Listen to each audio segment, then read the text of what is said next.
Welcome back.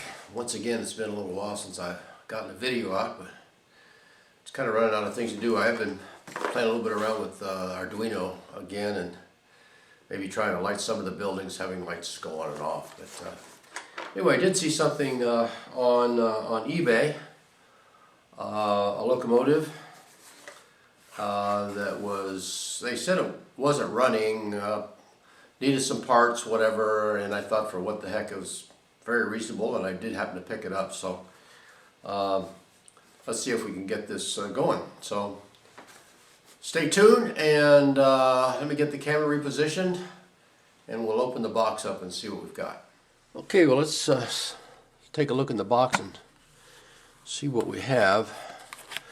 I kind of pre-opened it, didn't think you want to see that. And, well, looks maybe a little, that is the DC board for that. And any place there's a closed door, my cat wants in, but well, let me see here, can we get this out? I already have one of these units. I thought this one would be kind of, it didn't have much packing in it, but I guess the box kind of served to that.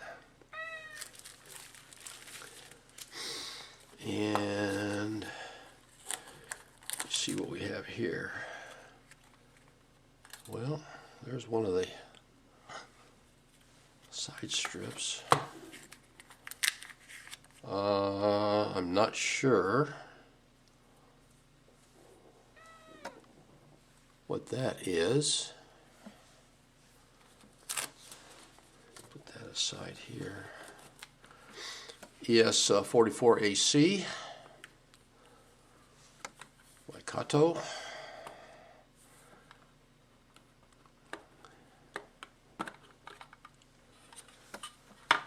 And well, I see some parts up here. I'll hold the train in. Whatever it is doesn't want to come out. And I see the back. There we go. There we got some parts.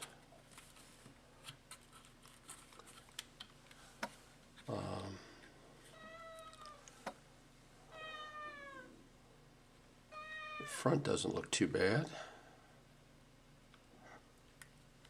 What do you want, cat? And the back we have a little bit of a problem. So I think the first thing we'll do is kind of take this apart. It does have a DCC decoder in it, it was said. And we'll kind of make sure it runs, and then we'll worry about getting the pieces back together. Couplers. I know this was one when I did my other one, micro trains. Doesn't really have, I know there's been some talk about the coupler that goes on here, so we'll have to look into that. I'm not sure if I have another couple couplers to go on here or not. Here's the broken one. There's a broken part there, and I think this was the bottom piece that held that in. Almost looks like they may have tried to take the body off with without removing the couplers. So let me dig into this a little bit, and we'll get it set up to see if we can test it on the track.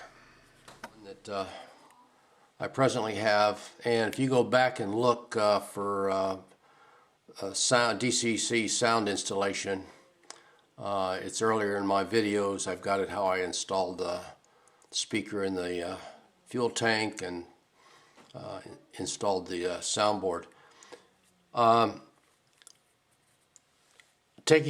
Trying to get the shell off was very, very hard. There was supplied a DCC board.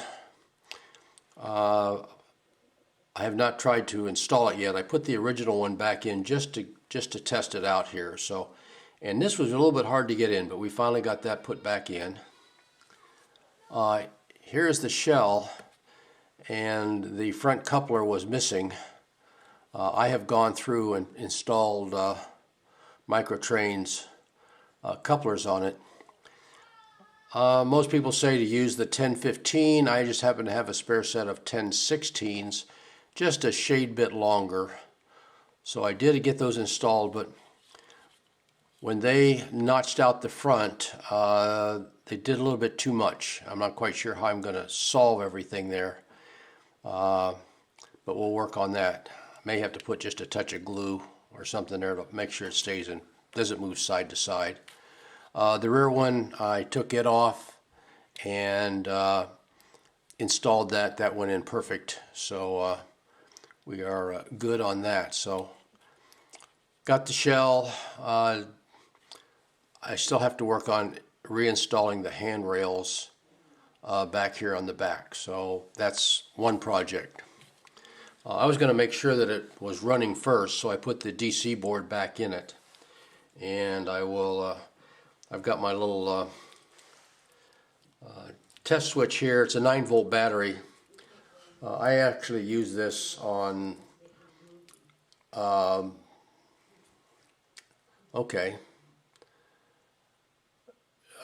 your box to throw the switches. If I go to a swap meet or something with Train Show, I take this with me just in case. I do see some for sale that are used, just to test them before I get them. But this is DC power in there, and it's really sounding pretty quiet. That's probably me with one of these clips. Whoops.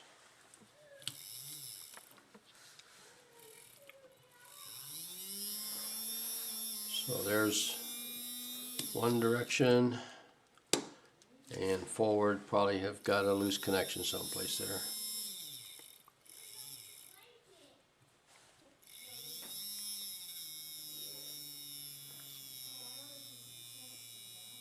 There we go. So anyway, so we do know that it runs. It sounds halfway decent.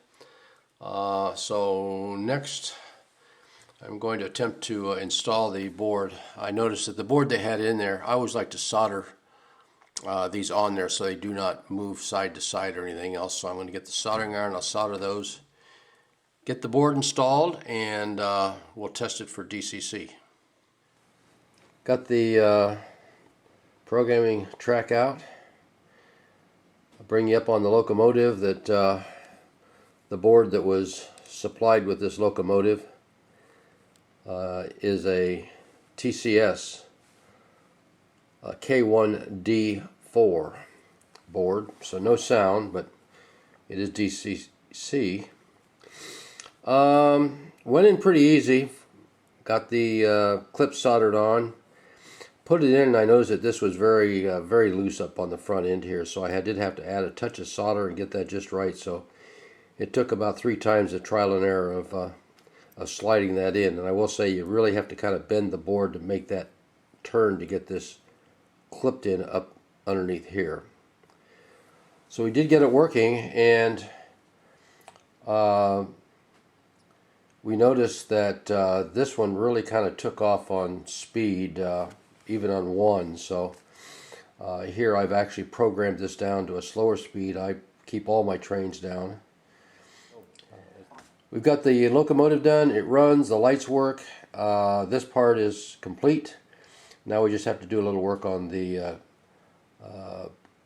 body work on that, and then we'll get it on the track and give it a try.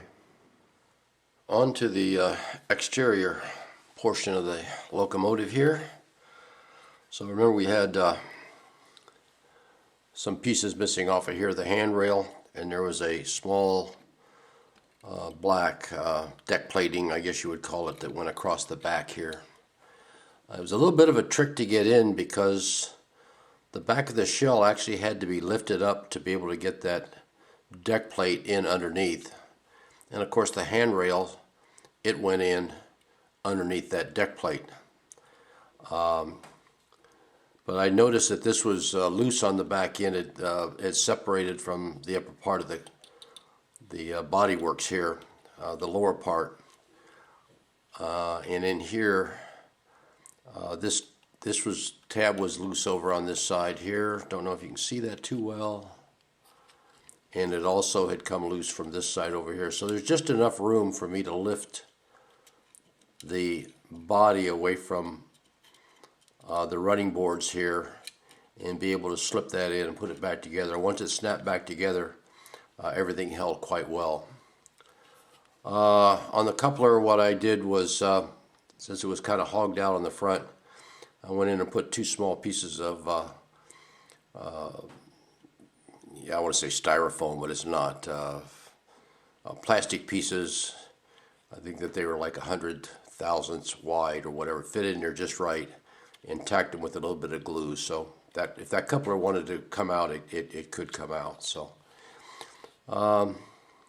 painted the hoses here, got those painted up, so we're all good. I'm going to see how it sits. I may order some Microtrain 1015 couplers to put on if these stick out a little bit.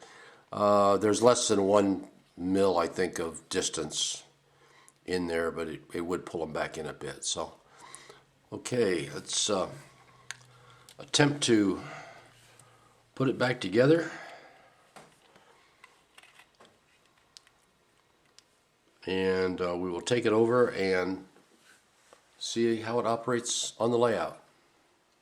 Okay, here we are completed. Got everything back together.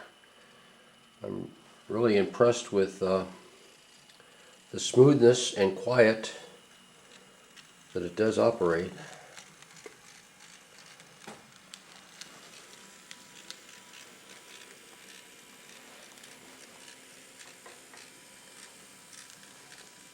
That's running on about a step 12.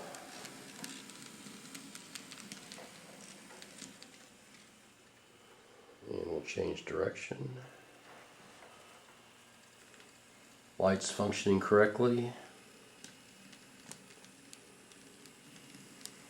And I programmed this in with the cab number. So very pleased with the way it turned out. Okay, we've got this project wrapped up, and very pleased with the outcome. Everything was there. Train runs smoothly. It corresponds to speed very well. So if you get a chance, even if it's broke, take a chance on it. You can get it running. So glad that we rescued this one here. And by the way, that mystery piece, finally figured that one out after looking at a few things. Actually, the train sits on that in the Kato box, so for shipping. So that brings this video to close. Everybody have a great day, a safe one, and we look forward to seeing you next time.